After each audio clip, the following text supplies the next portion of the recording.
வணக்கம் நண்பர்களே. இமயம் DBT real estate சேனலுக்கு உங்களை வரவேற்கிறேன். இன்றைக்கி நம்ம பார்க்க வந்துக்கிற property Mannivakkam to Padappai Ruby building landmark back side. So இது வந்து பார்த்திங்கன்னா நமக்கு மகாலட்சுமி நகர்னு சொல்லுவாங்க. ஒரு சின்ன லேஅவுட், அது பழைய லேஅவுட்டும் கூட. இதில் வந்து பார்த்திங்கன்னா ஒரு 2 பிளாட் வந்து சேல்ஸ் வந்துருக்குதுங்க. ஸோ அந்த பிளாட்டோட சைஸை பொறுத்த வரையும் பார்த்திங்கன்னா ரெண்டும் ஒரு டாக்குமெண்ட்டாக பண்ணி வச்சுருக்காங்க. தனியாக கூட கொடுக்கறதுக்கு ரெடியாக இருக்காங்க. 44க்கு 60 அப்படின்ற சைஸில் 2 பிளாட்டு. ஒன்று சவுத் ஃபேஸிங் வரும், ஒன்று சவுத் ஈஸ்ட் கார்னர் வரும். ஸோ சவுத் ஈஸ்ட் கார்னர் இருக்குது பார்த்தீங்களா, அதில் ஒன்று 24 அடி ரோடு, இன்னொன்று 40 அடி ரோடு. சவுத் சைடில் 24 அடி ரோட்டில் வருது. 4500 ரூபா ஒரு ஸ்கொயர் ஃபீட்டு. இது 30 அடி ரோடு. இதில் வந்து ஸ்ட்ரெயிட்டாக உள்ளே போகும்.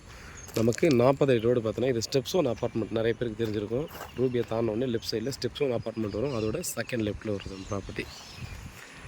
இது 40 ஃபீட் ரோடு. சரிங்களா. இந்த ரோடு பார்த்தோன்னா ஸ்ட்ரெயிட்டாக போயிட்டு அந்த காம்பவுண்ட் வாலில் முட்டும். ஸோ அது வந்து ஒரு ப்ரைவேட் ப்ராப்பர்ட்டி தான். அதை நம்ம பிரித்து ஹவுசிங் ப்ராப்பர்ட்டியோ ஏதோ ஒன்று பண்ணுறாங்க அப்படின்னா இது ஒரு வழி வர்றதுக்கும் வாய்ப்பு இருக்குது. இந்த 40 ஃபீட் ரோடு அவங்க இந்த பக்கம் வெளியே வழி வர்றதுக்கும் சான்ஸ் இருக்குது. 4500 ரூபா ஒரு ஸ்கொயர் ஃபீட்டுங்க. யாருக்கா அந்த லொக்கேஷனில் ப்ராப்பர்ட்டி தேவைப்படுதுன்னா டெஃபினட்டாக மிஸ் பண்ணாமல் பர்ச்சேஸ் பண்ணிக்கோங்க. தேங்க்ஸ் ஃபார் வாட்சிங்.